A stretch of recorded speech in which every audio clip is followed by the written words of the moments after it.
All right, welcome to Be the Market Expert. And first thing I wanted to show you guys is this little graph here. I tried to find it online, and yet it would not work. And so this is a PDF, and it's home prices shift in America's 50 largest metro area housing markets. And you guys are one of these markets. The unfortunate part is that we're not in the big appreciation piece of this thing. So if you look at it, um, it's looking at year over year. That's how it's sorted. So it's sorted by year over year appreciation. And so we go through here and it says the size rank. So okay, there's the size of the population, and obviously that's why New York is crushing it, right? New York, New Jersey, and Pennsylvania. Then we go through here and it lists out what the official names of this are, your month over month and year over year, your shift from 2022 and your shift from 2020. All right, I think the 2020 is the more interesting one, just because when we look at this thing, what we understand is this: we were in a global pandemic. And during that global pandemic, as soon as the rains got eased a little bit, we actually saw a lot of people starting to raise their hand, and they're like, "Let's go buy real estate." All right, so let's check this out. We see 55%, here's 60%.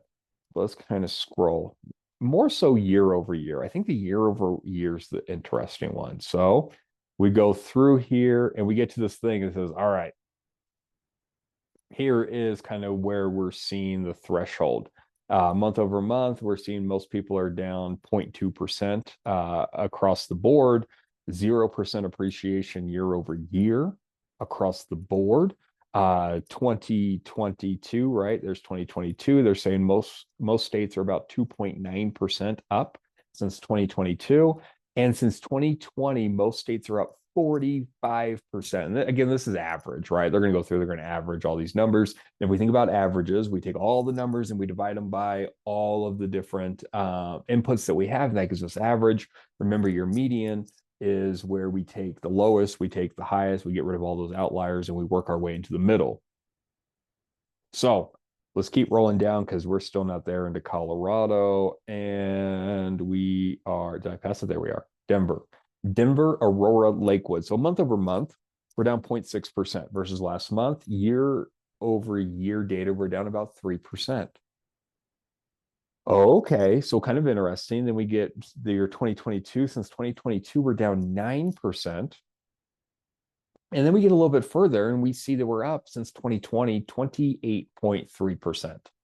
Okay, so I look at this data, and this is kind of where my mind goes. My mind goes to first and foremost, we have to be very, very cautious with having conversations with our sellers. Remember, where people are getting their information from, if they're not getting it from you, who's supposed to be their real estate economist of choice, people are getting their information from the news.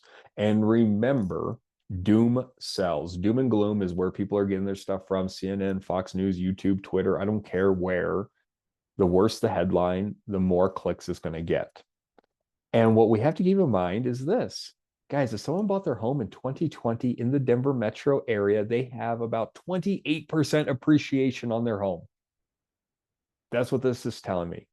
If you bought your home in 2020, you have roughly 28% appreciation on your home. Now, that tells me there was 2 good years, right? We got 20 to 21, we have 21 to 22.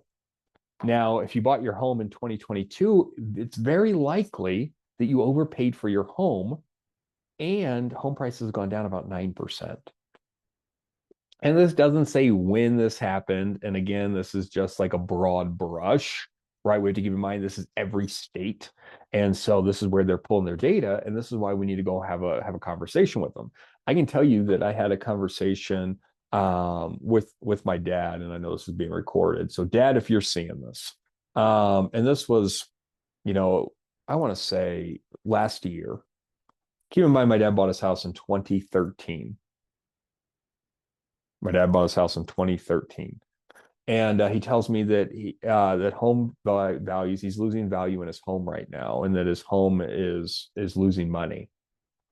And I said, I hear what you're saying, Dad, and yet here's the deal: you bought your home for X, your home is now worth Y. You're not losing money. Now, it's not appreciating at the rate year over year that you would like, But as a whole, your home has appreciated significantly.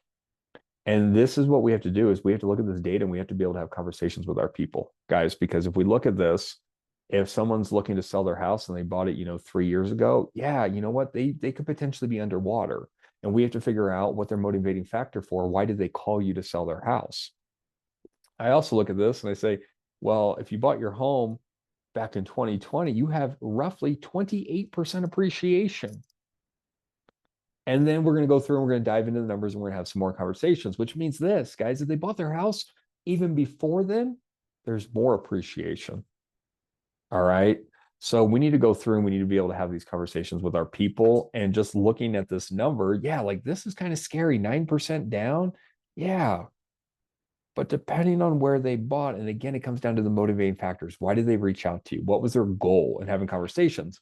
But also, if I'm here, what this tells me is if I have buyers that are sitting on the fence, guys, home prices have gone down. They can't continue to go down. Historically speaking, we have never, ever seen this. And as a whole, if we were to look as a country, the country's not down. Yeah, the state is, but the country's not down. And so when we go through and we look at, I'm sorry, year over year, flat, as we're flat as a country. And so we only know that when we look at like the 2008 time period, that's the only time period where we actually saw negative appreciation year over year. The home values actually truly went down as a whole. Yeah, it's saying right here, it's saying Colorado, are we down? Right now, we're seeing 3% down. And again, we understand this because there's a lot of inventory on the board and there's a lot of pent up demand, but yet we have such a high price point in the Denver metro area. Plus, when we take the interest rates, we have a cost of money. We have an affordability issue right now, which cannot continue to go on. So this is going to change at some point, and we just need to be making sure that we're having the right conversations with our people. Now, let's switch gears. Let's switch gears, and I tripped over this website as I'm trying to do some research. So I'm looking at this. Let's just make sure that I got the right thing showing. I do. So this is from the White House. This is whitehouse.gov, and it's the government shutdown clock. Now, I'm not going to show you the top of this because we all know who our president is, and it's him talking trash at the very top of this thing. But what was kind of cool about this, and if you were to click on this, it says, view the economic impact of the shutdown on your state. And then here's the letters that the GOP has sent out. We're not going to look at the GOP letters, but let's look at the economic impact. So Colorado, we're here. You guys are this square. There's your geography lesson for the day. We're this square. And you click on it. Let me enlarge this. So that's what it's saying. It says, hey, our gross state product impact, we're losing about $289 million a week because of the government shutdown.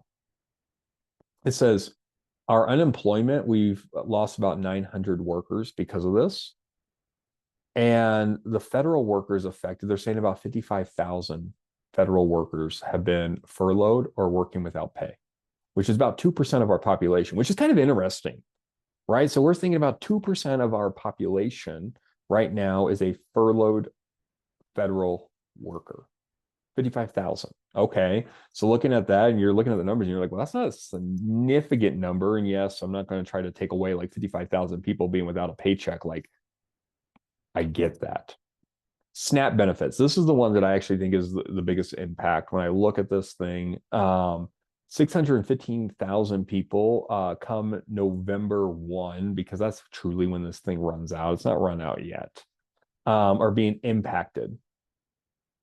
So we're seeing 615,000 enrollees on SNAP benefits that could be come November 1 without being able to go get food. And I do think that's a big deal. I do. When I look at this, and that's actually probably the most frustrating thing that I see on here. And even more so, 239,000 of those 615,000 are women or are children.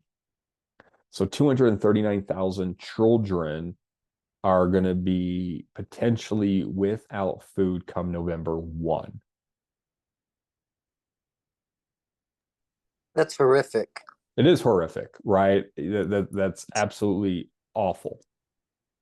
Well, then when we go through a little bit further, we look about SBA loans. So I've never thought about the SBA loan. So someone's trying to go out and get a small business loan right now. They're saying that if they were to treat every state similar, there's about $92 million per state is what this is really saying. Like this is actually just like a guesstimated number. This isn't real. That's why it says around, is that they're just basing this off of like every state being created equal versus how much money goes out. Like Colorado's worth about $92 million. Again, estimated number. Federal contract spending cuts, about $422 million not coming into Colorado for contracts. And then consumer spending decline from lost wages. They're projecting that, based off of some of these things, $717 million. And what's interesting about this is we know that some of this is probably psychological, as well as some of this is very real, right? Like a furloughed employee. I don't expect a furloughed employee to be like, yes, let's go spend money.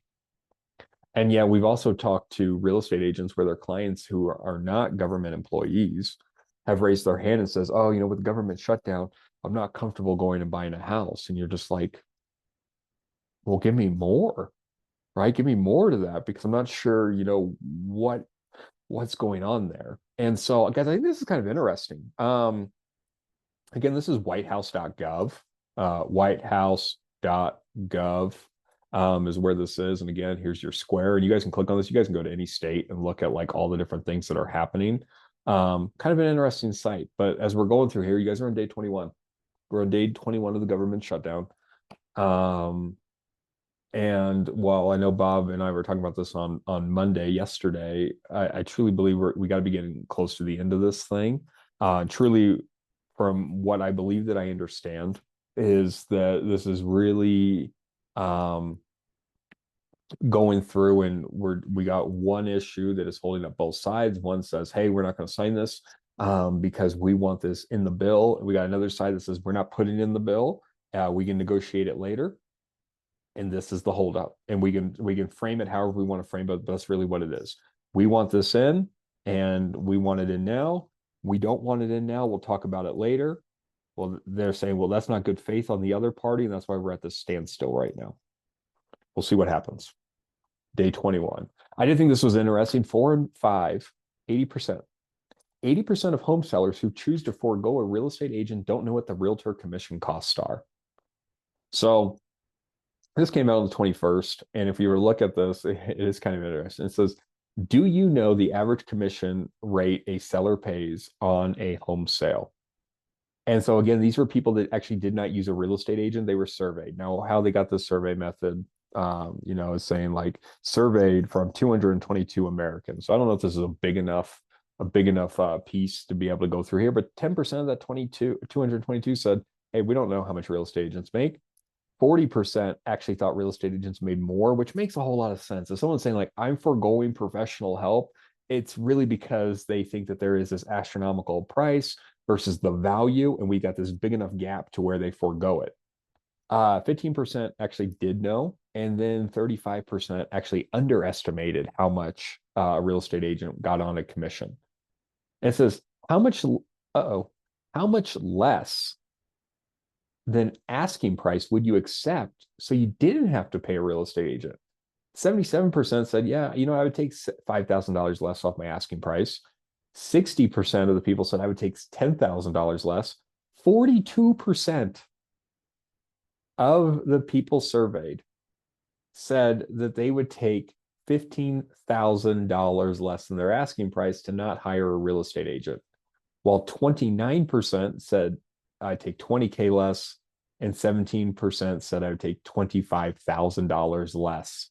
And I'm thinking to myself, right, if you guys are just like doing the math and you're just like, well, I know what our price point is times my commission rate, and they are actually losing more money by not having professional representation. And you're absolutely right. Even if we were to look at the median price point, right? The median price point this is the numbers that they're getting. They're getting 2.82%. And guys, here's the deal. Like, those numbers are also guesstimated. Those are surveyed numbers from somewhere as well, because we understand there's no blanket offers of compensation anymore. And so where they're getting this number is beyond me. And they're saying that's around $11,584 on a medium priced home. So if that's the medium price home, which we understand that's not in Colorado, um, that means that when they're going through that these guys are leaving so much money on the table to where they're giving up more money and it's costing them bigger. So I thought this was interesting. But let's fast forward to real estate drama. That's what I'm going to label these next couple of slides over here. Real estate drama. So we understand this. We understand that Zillow's been in the news lately. CoStar's been in the news lately. Compass has been in the news lately. And so Zillow's going through, and Zillow has a bunch of legal battles going on right now. And CoStar has come through, and Zillow's been a little bit frustrated because CoStar has some issue with Zillow. And CoStar has gone through. And guys, if you don't know what CoStar is, this is like homes.com. All right, this is that big Super Bowl commercial that's been popping up and then it's been going in. And anyways, Zillow pulls Matterport tours from listings. All right, so who owns Matterport? And if you guessed it, it was CoStar. CoStar owns Matterport, and Zillow is no longer allowing Matterport home tours on their listing site. And if you go through here are the things, right? It says Zillow claims CoStar is trying to wall off their data by changing its media right terms. So in response, Zillow removed Matterport tours from Zillow.com and this thing called Street Easy. And it says, but don't worry, it's only a small portion of the total amount of properties that are listed on our site. And CoStar is saying, no, they're intentionally misrepresenting what the terms actually say because they want to make confusion and take away from all their lawsuits. And so it's kind of interesting, guys. Like, what we don't know is this. We got two big tech companies, CoStar and Zillow, which are going through and they are aggregating our data out there. And these companies are saying, well, you know what? We're not going to do some stuff because we don't like you. And that's all this is right now. So this is something that, yes, I think it's popping up to distract from some bigger things. One of those bigger things is this one. Zillow's ChatGPT integration sets off alarm bells for industry leaders.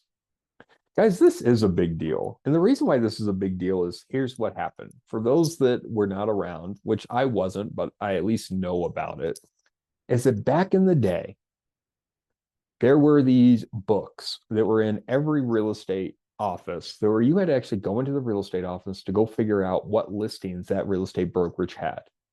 And then we had AOL pop up on the scene and dial-up internet. And then these listings started to make it onto the internet, onto the MLS. And what you had to do was you actually had to go onto the MLS and go get this information. Well, then this company pops up called Zillow. And Zillow, keep in mind that the founder of Zillow is also the founder of, I think it was Expedia, who is the company that pretty much put the travel agents out of business. And we have Zillow on the scene that says like, hey, if you give us your data, we're going to push your data out to everybody. And then you're going to have more eyes on your data. And if you have more eyes, that means more sales and your agents are going to make more money. And everyone was like, that sounds like a great idea. Sign us up. And so all the MLSs gave Zillow this like forever data agreement with them that says you can have our data for forever. And Zillow says, cool, dog, I got you. Well, then fast forward, Zillow's like, well, we're a for-profit company. And so we got to make money. Well, what should we do to make the most amount of money? I got it. Let's sell real estate agents' data back to them. And when they're getting the leads that their listings have generated back to them, we'll make money from them. And that's their business model. Well, what they did is they're like, let's get on this ChatGPT train because we understand that AI is the future, which it is. And what they did is they went through and they integrated ChatGPT, OpenAI, into their platform. Well, it says, whoa, Zillow, you don't own the info. The MLSs own the info. The real estate agents own the info. So now you're actually sending all the real estate agents' info through another third party, which you do not have permission to do. We gave you permission to use the data that we give directly to you through syndication, but you can't take that data and do whatever you want with it. And that's what they're doing. So we'll see how this thing plays out. But they were going through and they were just throwing it through ChatGPT, through AI. AI was going to like let them go through and do a bunch of stuff that says, no, show me these houses and whatever. And it was going to scrape all the data and do all the stuff that we like to do with ChatGPT, which is be lazy with it. And we got the opportunity to be lazy through ChatGPT so it can go show me pretty houses because that's what you do with Zillow. And so this is one of the big things that's happening right now is that these industry leaders are saying, hold the phone, and we'll see how this plays out. But my assumption would be that it comes off ChatGPT because also homes.com tried to do this with Microsoft's version of this and it got shut down. So who knows why Zillow's trying to do this with ChatGPT. But let's go through and let's talk about what the latest mortgage data tells us about homes in 2026. All right, cool. Check this out, guys. Here's some graphs. I think these are fun. Now, if we were to look at this, expensive and cheap mortgages, what this is doing is this is going through and this is showing you that here's the population that has different mortgage rates. And so you can see this, your gray is less than 3%, 3 to 4 is this bluer, and the lighter the bluer gets, the higher the rate.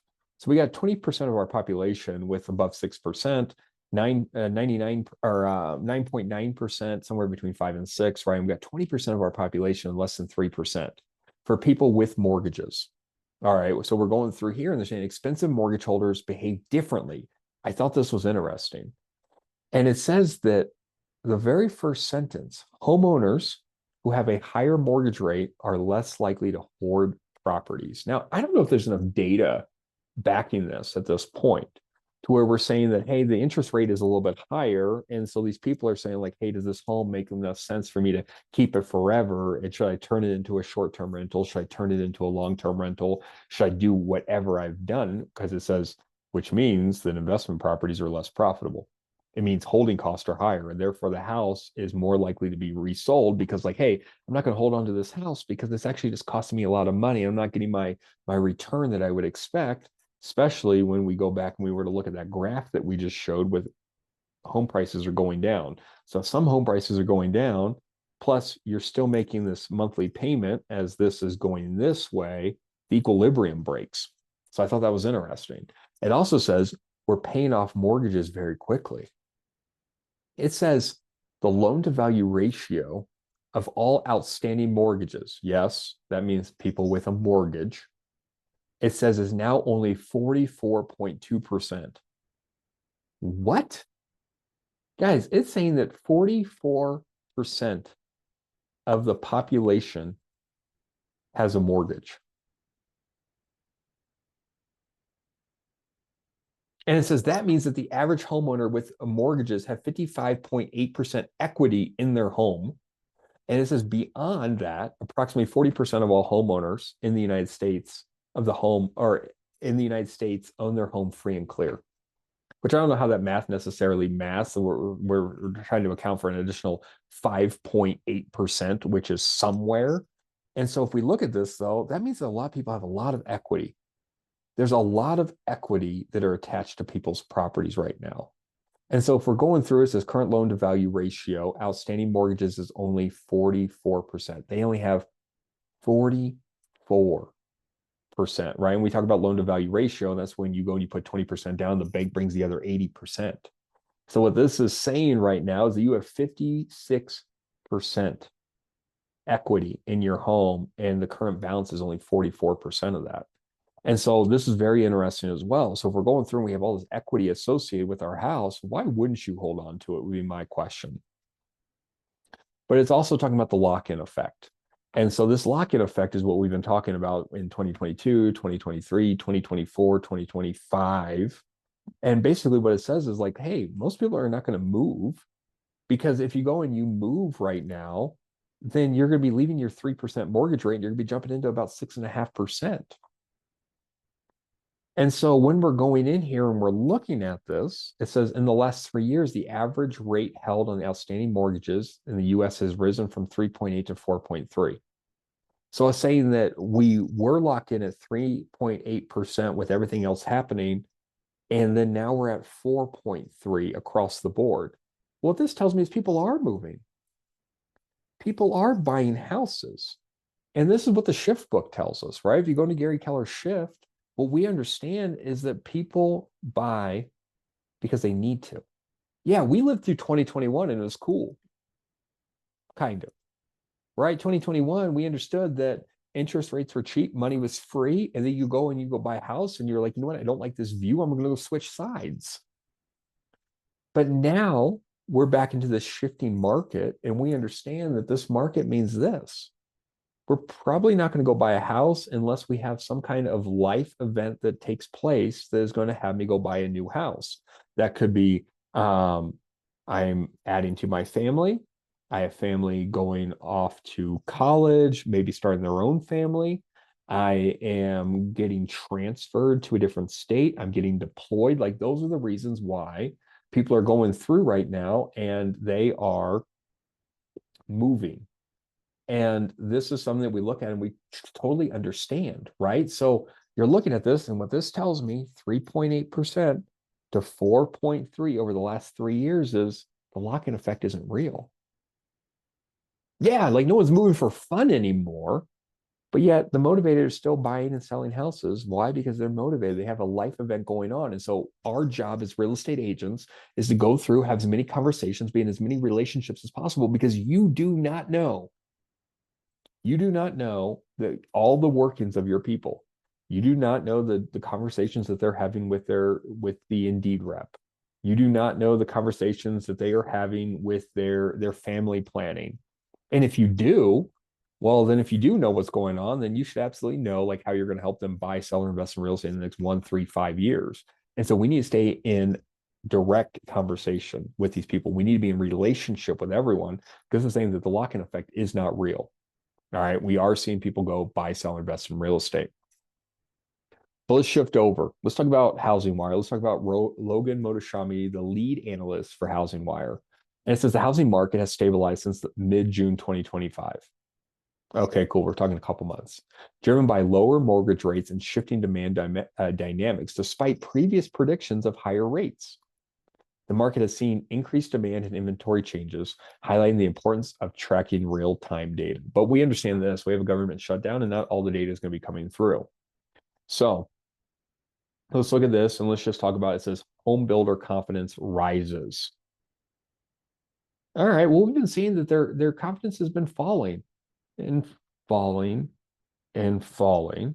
Now, if we were to look at this, this is builder confidence. It has ticked back up a little bit. Okay, so what this is saying is that the builders are saying, you know what, maybe we're not going to get caught holding the bag like it was back in 2008, and maybe we should be comfortable, right? We're probably going to get some more incentives. We're going to do some different stuff, but the sky is not falling.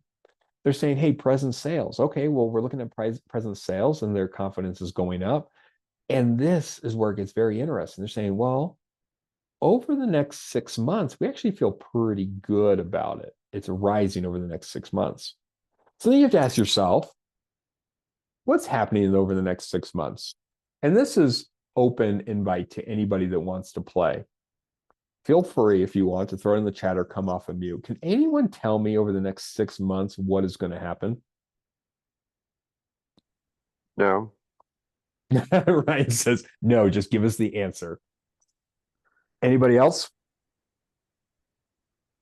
Well, guys, do you know that Jerome Powell will be vacating his chair? And I think it's March. I think it's March of 2026.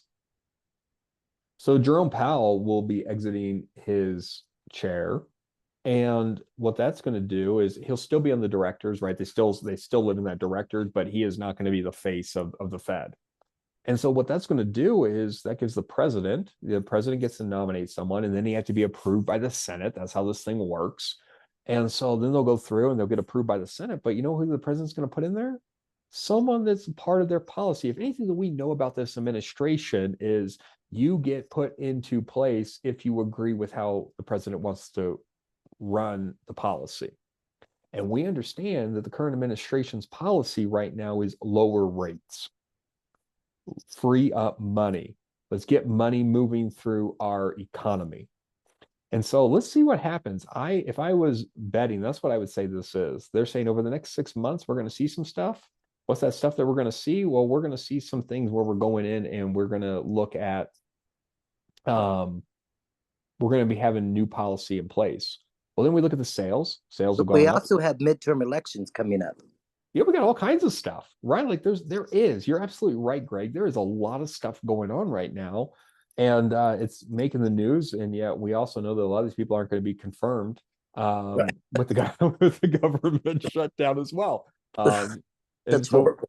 yeah, we just live in a crazy time, and you guys are all getting to participate in it, which is Lucky us. yeah, fun times. So you see sales, the median sale price is going up. You're seeing monthly supply go down. What? Hold on. So we're saying that the months of supply is going down. We went from 9 months of supply down to 7.4. And keep in mind, guys, we're not one of those states. You know who those states are? California, Texas, Florida. Those are the states where if you were to go out, those are the ones that are holding most of the inventory. They had a if you build it, we will come mentality, which is what got them hurt back in 2008, right? We had all these digital nomads. They were shifting into Texas, they were shifting into Florida, and they were like favorability. And the builders were like, let's keep building. And then what happened? Well, they had too much inventory and they started, oh, this isn't feeling as good. Oh my God, who was around during that time? Did anyone watch The Big Short? And these guys were like, yeah, we watched The Big Short. And they were like, we got an issue. And then they started to pivot. So you see this inventory going down, and guys, we'll see how this thing plays out. But check this out. We're pretty flat. And we'll see kind of what this looks like, but we have 16% more inventory than what we did versus last year, year over year data. This is 16.24% more inventory. And we're flattening out. But guys, we're on this trajectory to go over 2019. In 2019, we understand that's a normal market. The issue that we're running into again, guys, is not that the American dream is dead. The American dream is just expensive, right? At the cost of money. Plus, you put the price point of homes, even with some of them going down in states where most of them are staying flat as a whole. But this is what's slowing people down. It's not the government shutdown. It's not the tariffs. It's not the policy changes. It's not any of that. It's if I'm having to pay 6.5% interest on a $600,000 loan, I better need to buy a house to be able to make that jump. And that's what's going on right now. So this isn't a bad thing. Quite honestly, more inventory would be even better. More inventory would be even better. But here we go, percentage of properties with recent price reductions. So 2022 was an anomaly. You guys see that big dip right there. That's because of interest rates skyrocketing the way that they did. Plus, we had the holidays. And so what happened is people had these bigger knee-jerk reaction, like, oh my goodness, we got to drop our price because we're motivated. And that's why we're kind of flat right now. So I don't anticipate a hump like that, like we did in 22, 23. What you'll see is it kind of looks like 20 or 22. What you'll see is it looks like it's 23, 24, to where it kind of goes down a little bit because less inventory should be coming on the market because of the holidays. This was, we got to get the house sold. We're buying a new house. Well, let's get it sold right here, and we're priced too high. So that's why you see this like this dip. Your new listing data, here we are right here, we're in the mix. So this isn't anything that looks crazy. We're kind of following trajectory and seasonality. We're not going to talk about 10-year yield or mortgage spreads, but I think what we should talk about is your purchase mortgage application data. Guys, and here's the deal, like you see it going down, but it's not going down versus last year. We're seeing a trend with seasonality to where we've typically seen this little kind of this dip off. Well, okay. But again, year over year, what this is telling me is there's still people with their hands up. And yes, I understand there's some refis in this conversation, but yet they're not all refis. So as we're looking at this data, what are we doing to go through to making sure that we're in the season of renewal right now? Halloween, Thanksgiving, Christmas, Hanukkah, New Year's, insert whatever holiday here, you have reasons to reach out to people and to have conversations with your database. And there are absolutely people that have motivating circumstances going on in their ecosystems right now that is making them think we got to buy, we got to sell a home over the next 3 months. And I promise you, there is nothing worse than getting to the holiday table, whether that's your friends giving or with your blood relatives, and you find out that they are actually listing with another real estate agent because we weren't doing our job. And guys, I promise you it happens and it sucks. Your weekly pending sales data, guys, are right in the mix again. Like it did dip off a little bit, but again, I think this is psychological more than anything because interest rates are pretty favorable considering where they are. So let's talk about his conclusion. It says overall, the housing market in 2025 isn't as dire as some people suggest. Because remember, doom sells, especially considering the changes we face. If mortgage rates have remained above 7.25%, as some predicted, the situation would be very different. Guys, here's the deal. What's happening is people have fatigue.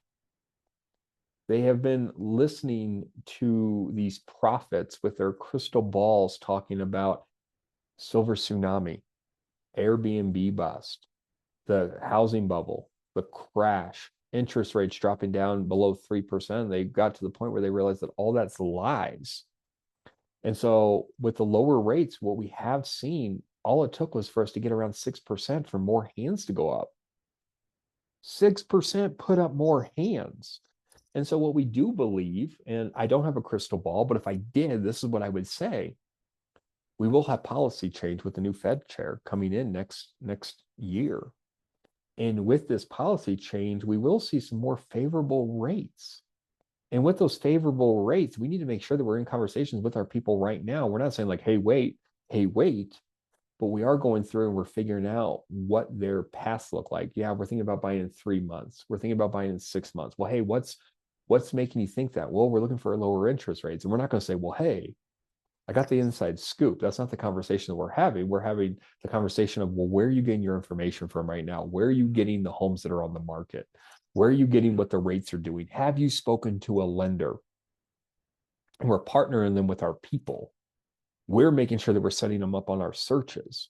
We're going through and we're saying, hey, I know that you're not looking to buy right now, but I did see a home that met your criteria. And hey, I was going to go look at it anyway. Do you want to go tag along with me? To get back into relationship with these people so that when they do say, you know what, now is the time, I'm their agent. All right. The key difference this year compared to last year is that mortgage rates, again, guys, mortgage rates, 7% down to 6%. So if we stay around the 6% mark and go lower, what do you think happens there? So what we will see is we will see existing home sales data coming out. And again, guys, we do have a government shutdown. And it says, however, the government has told us that they will release a CPI inflation report on Friday, which will be this Friday. So we'll see. We just don't know. We have no clue what they're going to do because it's the government. But let's look at your interest rates. I told you guys, like, here's your October to now. So we're talking from the 1st to the 21st. I think it's probably to the 20th. Yeah, it's up to yesterday. So if you look at this, guys, like this is a pretty good graph. Outside this one little spike right here, I really like the way this thing looks. And it's not because I like straight lines. What I'm looking at here is this gives confidence to your people. Your people understand the cost of money. They understand that if the rates are like this today, what would they look like maybe 30 days from now? Because a seller is not going to put their home on the market and pray that once their home sells, because we know it's taking 30, 60, 90 days to get a home sold, that when that time does come out, that they get a lock in their rate because they found a home that makes sense for them. We need more flat lines that don't look like a roller coaster. The less roller coaster, the better. And so if we look at over just even 3 months, it's gone down. Yeah, a little bit of a roller coaster, but there's no real big jumps. Now, if we look at 6 months, it took a little bit longer, but still going down. 1 year, a little bit more turmoil, right? Like this is what we absolutely do not want to see. We do not want to see this up and then down, and then up and then down, and then up and then down, then up and down, and a slight bump. This is what gets your clients in the mindset of, I'm trying to time the market because I think that we're at this peak and I'm waiting for this valley. We want these flatter lines, guys, these flatter lines. When we look at this and we just look from today until the first, this is what does better for us. This makes the conversations easier to have because there's no timing the market when you have rates that look like this. What is 0.2 points, right? What does 20 basis points do for anybody? 20 basis points does not move the needle. 100 basis points does. And so when we have bigger swings like that, that's when people try to hold out. So again, I told you about Jerome Powell. It is May 15th. So May 15th is when his term ends. He will be still on the board until 2028. And he has been on this term for 8 years now, right? He did 2 4-year terms. He started under the Trump administration, then the Biden administration, and now here he is. All right. So it's coming to an end. And again, when we go through and we look at this, these guys are the ones that are shaping interest rate policies. All right. They're the ones that are going through, they're shaping policies, which has a direct correlation, which influences the rates that we deal with. All right. So they don't say, like, hey, this is what a mortgage rate has to be, but they set the cost of money and they set the different expectations that they have. And that's what causes our rates to fluctuate. So as we're going through, guys, this is what we're doing. This Powell's term ends in May, which it could take a little bit longer for them to establish their own policy. And what we could see is even if Powell leaves, his successor might take months to set it, which again, who knows? But I would say it probably moves a little bit quicker than that with the current administration pushing the agenda that they have been pushing.